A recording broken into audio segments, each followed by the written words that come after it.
ایک بھی حوصلہ کرے کی یہ ماشاءاللہ. تو اگر جوان ہو گیا تو کہتے ہیں گرم خون ہے مکہ کم. اگر بوڑھا ہو گیا تو کہتے ہیں بوڑھوں میں حوصلہ نہیں ہوتا، نہ بچے میں نہ تو کس میں حوصلہ ہوگا؟ بولے کسی میں بھی نہیں. چھٹی سب کو فتویٰ مل گیا نا، یہ بچہ ہے جی، ابھی یہ تو بچہ ہے، آپ تو سیانے بیانے ہیں، یہ بچہ ہے. کمال ہو گئی ہے بھائی. کیا مطلب ہے بچہ ہے؟ بچے کو سارا پتہ ہے، ہر چیز اسے آتی ہے، حوصلہ کرنا ہی نہیں آتا.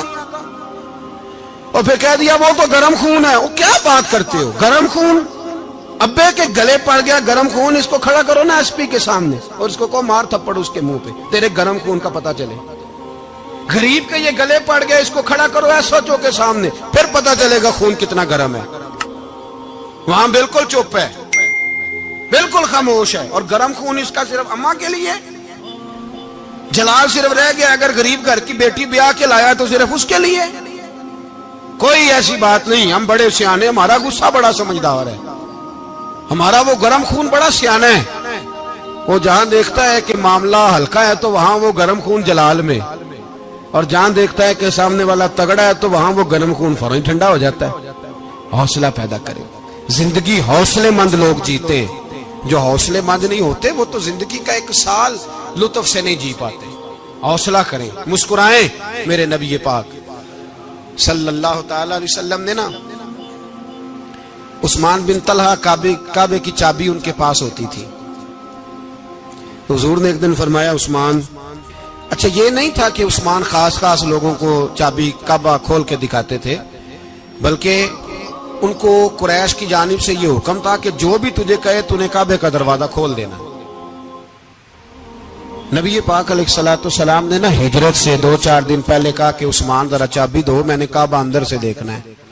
بڑے ٹھنڈے دل سے ذرا سننا، ادھر دیکھو میری طرف، ادھر دیکھیے گا ذرا میرے بھائی. میں نے ایک بندے سے کہا یار پانی کی بوتل دینا دکاندار سے. ایک ہے اس نے کہہ دیا نہیں میرے پاس. اس بات کا کوئی غصہ؟ بولیے.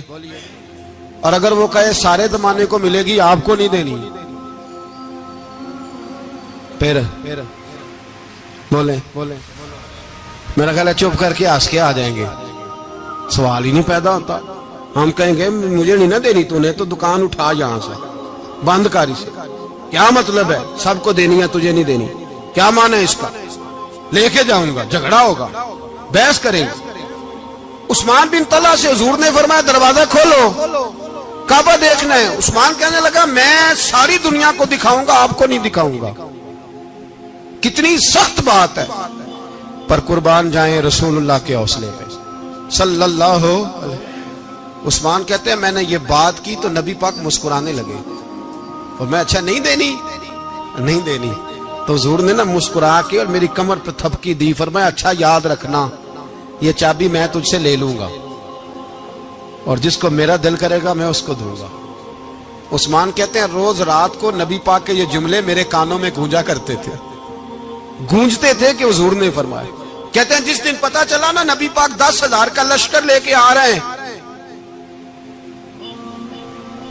تو ابو سفیان میٹنگیں کر رہے تھے، مکے کے سارے سردار تیاری کر رہے تھے، اور میرے کانوں میں ایک ہی لفظ تھا کہ حضور نے فرمایا میں چابی لے لوں گا، پھر جس کو میں چاہوں گا اسے دوں گا. عثمان کہتے حد ہو گئی، وقت گزر گیا. حضور آ گئے، طواف فرمایا، اور طواف کے بعد میرے نبی پاک علیہ السلام نے فرمایا بلاؤ نا ذرا عثمان کو. عثمان کہتے ہیں میں چابی لے کے آیا تو دوسرا جملہ کوئی نہیں. ساڈے نا کوئی بندہ مشورہ دے وے اودی نہ منیے تے جے کام مونجو ہو جے نا، جن جو نے مشورہ دیتا سی تے او نال ہی غوث پاک بن جاندا ہے. تینوں آکھیا سی نا، فوراً ہی داتا علی اجویری ہو جاندا ہے. وہ کہندا تینوں پتہ نہیں میں کڈا ولی اللہ، تینوں میں آکھیا سی میں انج نہ کر.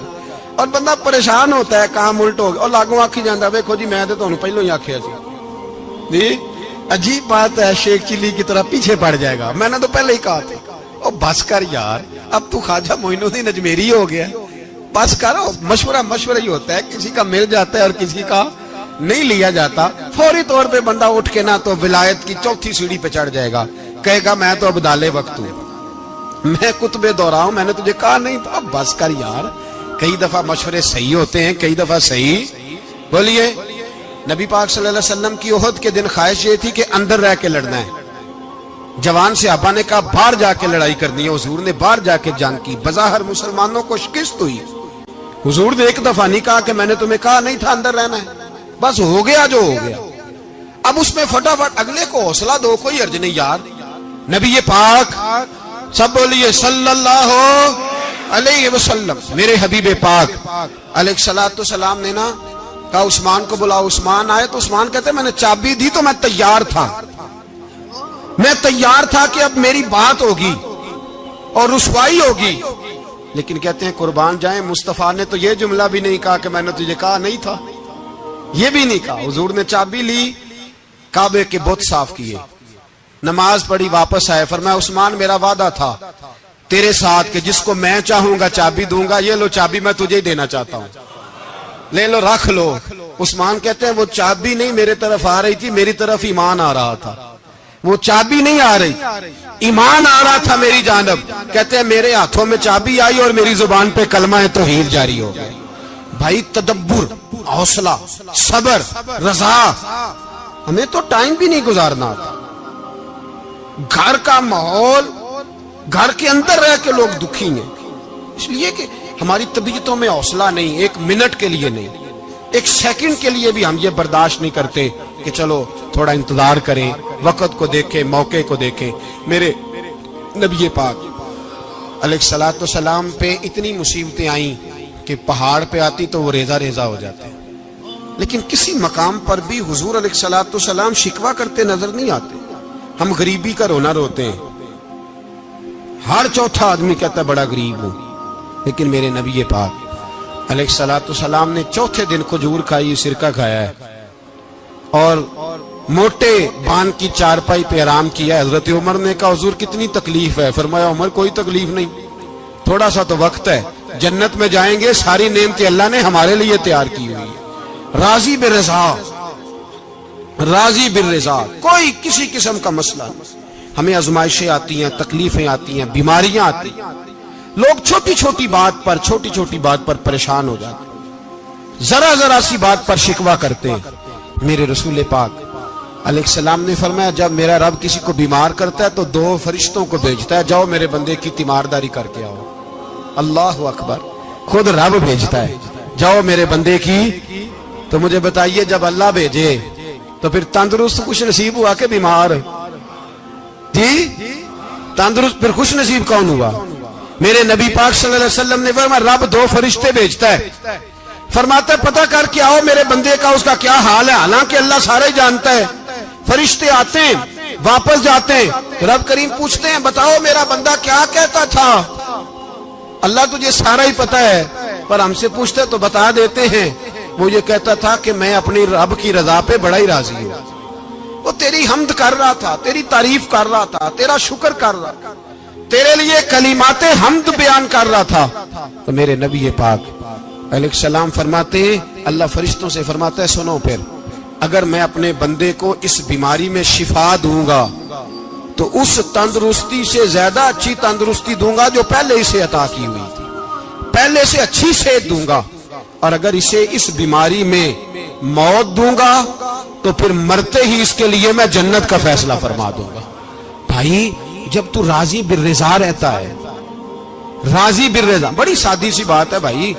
آپ گھر گئے روٹی مانگی تو اگر کسی نے کہا نا کہ اتنی تھکاوٹ ہے ٹائم پہ آیا کریں اس وقت, تو روٹی تو وہ بھی مل گئی پر اس میں لذت, وہ سکون نہیں, وہ سکون نہیں.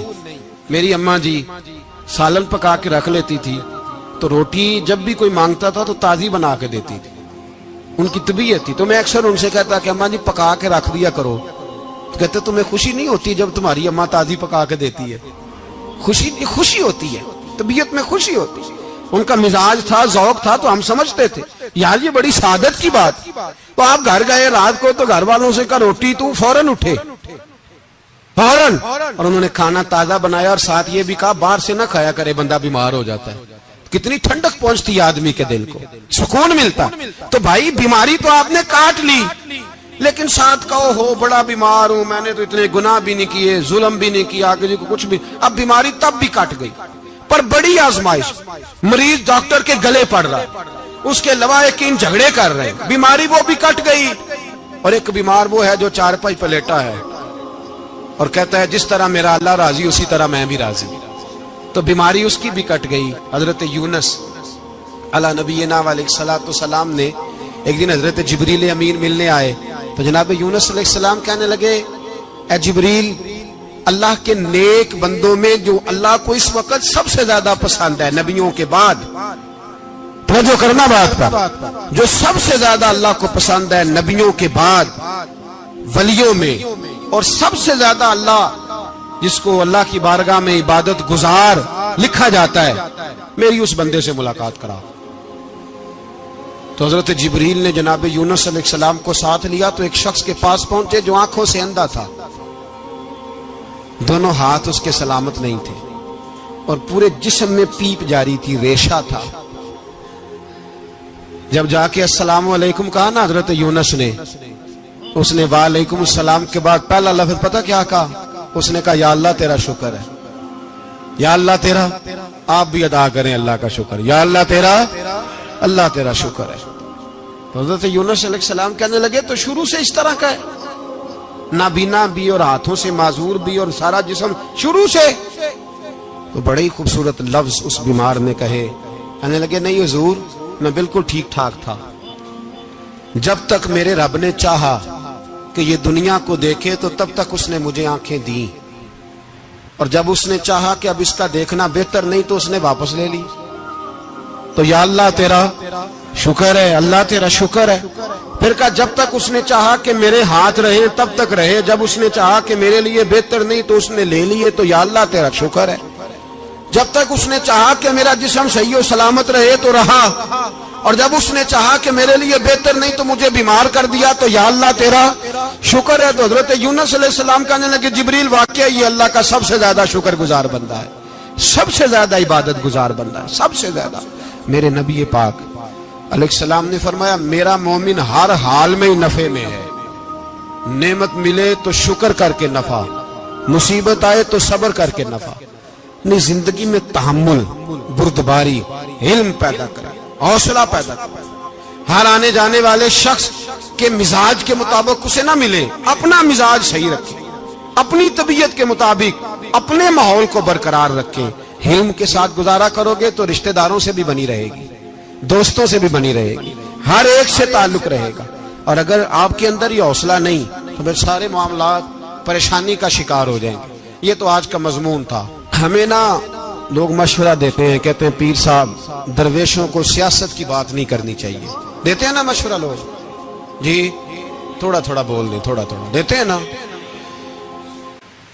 اگرچہ ہم ان کی بات نہیں مانتے، اس لیے کہ اقبال نے کہا تھا جدا ہو دین سیاست سے تو رہ جاتی ہے چنگیزی، جدا ہو دین سیاست سے تو، اور پہلا فکرہ یہ ہے کہ جلال بادشاہی ہو یا جمہوری تماشا ہو، جدا ہو دین سیاست سے تو رہ جاتی ہے۔ اس نے کہا جب سیاست اور دین علیحدہ علیحدہ ہوتے ہیں تو چنگیز خان اور ہلاکو خان پیدا ہوتے ہیں۔ سیاست جب تک مسجد کے اندر رہتی ہے تب تک پاک صاف رہتی ہے، وہ گندی ہوتی تب ہے جب مسجد سے نکل جاتی ہے۔ حضرت علی کے زمانے تک مسجد میں رہی، پاک صاف رہی، یزید باہر لے گیا تو گندی ہو گئی، حضرت عمر بن عبدالعزیز دوبارہ مسجد میں لے آئے تو پھر پاک ہو گئی۔ لیکن پھر بھی ایک ساتھی نے مجھے کہا تو اس کی بات میں، سب کی باتیں نہیں مانتا، اس کی بات میری سمجھ میں آئی۔ وہ کہنے لگا جی اصل بات یہ ہے کہ سیاسی تبصرے تجزیے ہم اخباروں میں، ٹی وی پہ جا کے بیٹھے، جا کے بڑی مہربانی میری طرف دیکھیں، وہ ہم سنتے رہتے ہیں تو ہمارا دل کرتا ہے مسجد میں صرف ہم رسول اللہ کا پیار ہی سنیں۔ تو میں نے کہا یار تیری بات دل کو لگتی ہے، یہ بات صحیح ہے، چلو یہ نیت اچھی ہے، یہ تیرا نظریہ ٹھیک ہے، مان گئے ہم۔ میں چلا گیا دکاندار کے پاس اور میں نے اس کو جا کے کہا کہ گاڑی کا انجن کھولو، اس طرح کرو، اس طرح۔ اس نے کہا مولانا آپ جا کے نا گھر تو فقہ کی کتاب کھولیں، اس لیے کہ گاڑی کے انجن کے بارے میں آپ کو معلومات، یہاں اگر آپ نے یہ کام کرنا ہے تو اس کو پڑھیں، کسی استاد کے پاس ورکشاپ پہ آئیں، آپ کے ہاتھوں کو، منہ کو، چہرے کو مٹی لگے، دھواں لگے، گریس لگے، پھر آپ کو پتہ چلے گا انجن کیسے کھلتا ہے۔ صحیح کہہ رہا ہوں؟ نہیں صحیح کہہ رہا؟ دعا گلاں تے ہاں کر چھڑی جے، صحیح کہہ رہا ہوں جی؟ اگر مولوی کو اجازت نہیں سیاست کی بات کرنے کی اور مولوی کو اجازت نہیں کہ انجن کی بات کرے تو سیاستدان کو اجازت ہے دین کی بات کرنے کی؟ یہاں تو وہ آئے نا مدرسے میں پڑھے پورا دین حاصل کرے پھر وہ بولے تو پھر تو ٹھیک ہو گیا، لیکن جب اسے سورت اخلاص بھی سیدھی نہیں آتی تو فتوے دینے کی اس کو ضرورت ہے کوئی؟ بولے نا یار کیوں چھیڑتے ہیں سیاست؟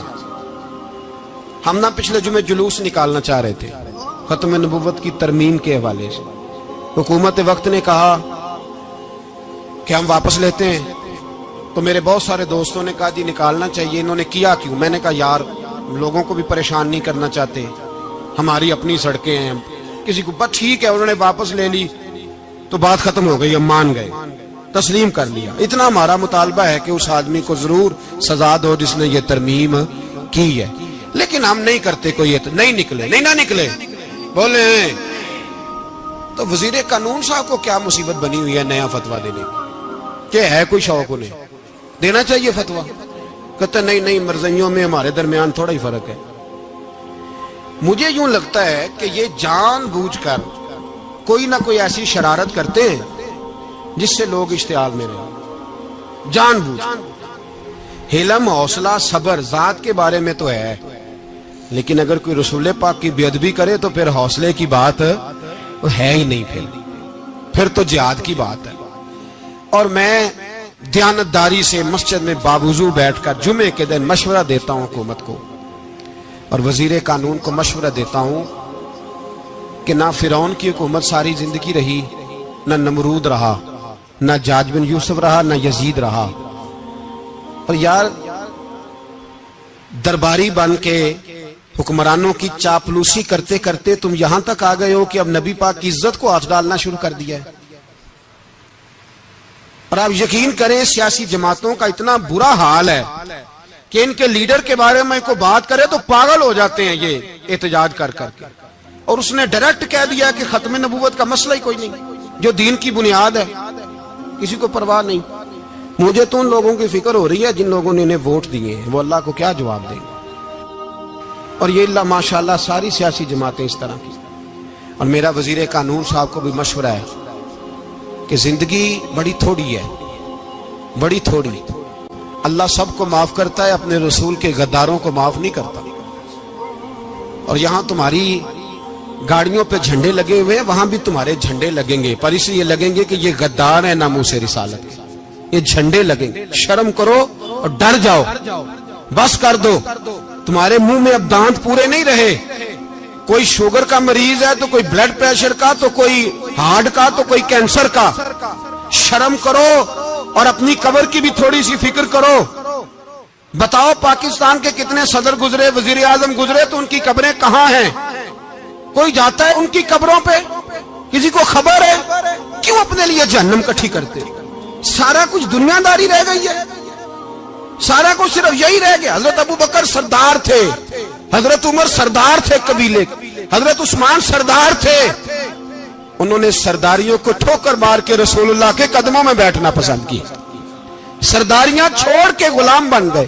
تم سرداریاں بچانے کے لیے رسول اللہ کی غداری کرتے ہو، شرم نہیں آتی؟ اور قوم شکوہ ہے مجھے ان لوگوں سے جو مولوی تو کہہ دیتے ہیں تو سیاست نہ کر، اور کسی سیاستدان کو منع نہیں کرتے کہ جب تجھے سورت فاتحہ بھی نہیں آتی تو تجھے کس نے اجازت دیا اتنی بڑی بات؟ اور میں نے پچھلے سے پچھلے جمعے بھی کہا تھا، پھر کہتا ہوں اور آن دی ریکارڈ کہتا ہوں، مرزائی کل بھی کافر تھے، آج بھی کافر، اور قیامت تک، اور جو ان کے کفر میں شک کرے وہ بھی، اور پکا بے ایمان ہے، کافر ہے، وہ وزیر قانون ہو یا صوبائی ہو یا وفاقی ہو۔ من شک فی کفر ہی فقط کفر، جو مرزائی کے کفر میں شک کرے وہ بھی کافر ہے۔ ہمارے رسول آخری رسول ہے، ہم کسی کو یہ اجازت نہیں دیں گے کہ وہ ختم نبوت میں رکھڑا ڈالنے کی کوشش کرے، ہم کسی کو یہ اجازت ہے۔ اور تم نے قوم کو لوٹا، لوٹتے رہو، اب ایمان پہ ڈاکے تو نہ ڈالو۔ تمہیں دولت لوٹ کے پیٹ نہیں بھرا، اب ایمان لوٹنا شروع کر لیا ہے۔ تمہارا فیکٹریاں لوٹ کر، قومی خزانہ لوٹ کر پیٹ نہیں بھرا، بھائی مانو اب دین بیچ کر اپنی حکومتیں پکی کرو گے۔ اور وہ لوگ بھی تیار ہو جائیں جو ان بے ایمانوں کو منتخب کرتے ہیں، ان سے بھی سوال کرے گا ختم نبوت کا موضوع قیامت کے دن کہ تم بتاؤ، ان کو سپورٹ کرتے تھے جو رسول اللہ صلی اللہ علیہ وسلم کے بعد بھی کسی نبی کو نبی ماننا درست جانتے تھے۔ شرم آنی چاہیے، خیال ہونا چاہیے۔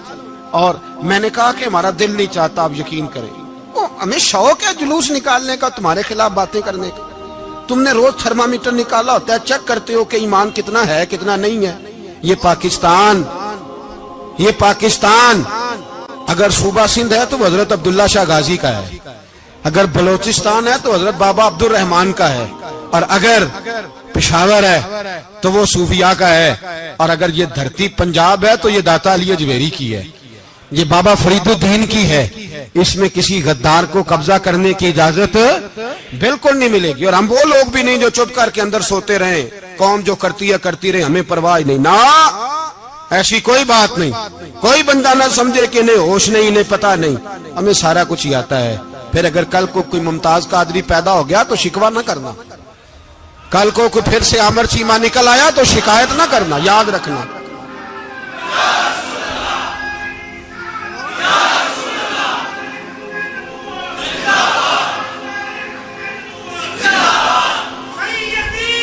تو میرے بھائی کھل کے بولے یا نبی رسول کے صلی اللہ۔ تو یہ مشورہ،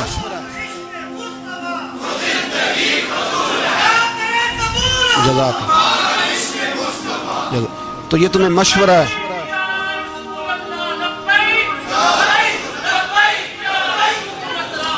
میری بات سنی، یاد رکھے، یہ لوگ بعد میں پچھتاتے ہیں، پھر مناظرے کراتے پھرتے ہیں، اس نے صحیح کیا کہ غلط کیا، پھر انہیں ہوش آتی ہے بعد میں، پھر ان کے ہواری نکل نکل کے میدانوں میں دلیلیں دیتے ہیں۔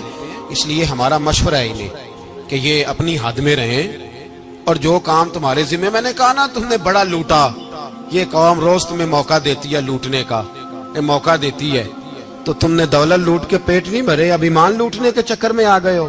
یاد رکھو، مسلمان گناہگار ہیں، غدار نہیں ہیں۔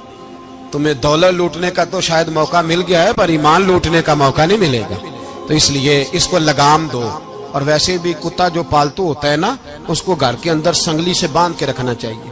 یہ تمہارے بوٹ چاٹتے ہیں، بھونکتے ہیں، تمہارے حق میں وزارتیں لیتے ہیں، ہم نے تو کوئی وزارت نہیں لی تم سے، اور نہ ہمیں شوق ہے اس لیے کہ ممبری کیا کرنی ہے جس کو ممبر رسول عطا کر دیا جائے، اس نے کیا کرنی ہے یہ ممبریاں جس کو پکا پکا ممبر رسول دے دیا جائے، تو اس لیے اس سے باہر آؤ۔ میں نے کہا بڑے بڑے نمرود، فرعون، قارون دفن ہے، تمہارا بھی نام تک نہیں ہوگا، بالکل نام نہیں ہوگا۔ اس لیے ہمارا مشورہ، اور آپ لوگ بھی آئے نا یہ اگلے سال، تو ان کو کھڑا کر کے پوچھ لینا، اسلامی جمہوریہ پاکستان کا تم نے ایم پی ایم نے بننا ہے، پہلا کلمہ ہی صحیح سنا دو، چلو خدا کا واسطہ یہی بتا دو کہ تمہیں نماز بھی ڈھب سے آتی ہے کہ نہیں، اور آپ کی موج ہے، آپ بٹھا لیتے ہیں سر پہ، کیا کریں، سمجھانے والے مفت گناہگار ہو گئے اور بہکانے والے سب تمہارے یار ہو گئے۔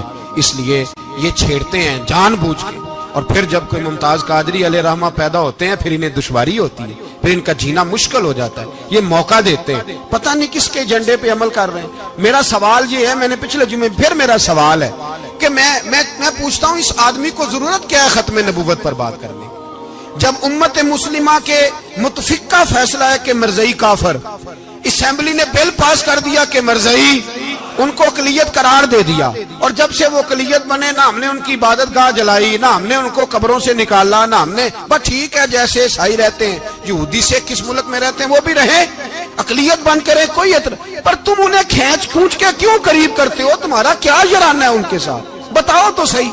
ان لوگوں سے ان کو چاہیے اپنے منہ میں لگام ڈالیں، اور اگر نہیں ڈالیں گے پھر انشاءاللہ ڈالی جائے گی، اور بڑی تگڑی ڈلے گی، اور پھر ایسی ڈلے گی ایسی ڈلے گی۔ سلمان تاثیر جب مرا تھا نا تو 5-5 لاکھ روپیہ مولویوں کو آفر کی جنازہ پڑھاؤ، 5-5 لاکھ روپیہ چھوٹے چھوٹے مولویوں کو۔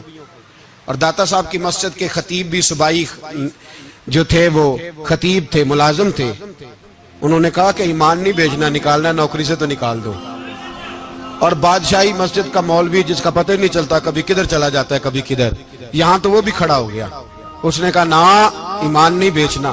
گورنر ہاؤس کی مسجد کا امام کہنے لگا کہ بخشا جانا نہ جانا یہ تو رحمت الہی کا معاملہ ہے، پر اتنا گندا جنازہ نہیں پڑھنا، اتنا گندا جنازہ نہیں ہم پڑھیں گے، مرنے کے بعد تمہارے جنازے نہیں پڑھے جاتے، تمہاری قبریں خراب ہوتی ہیں، کدھر ہیں تمہاری دولتیں؟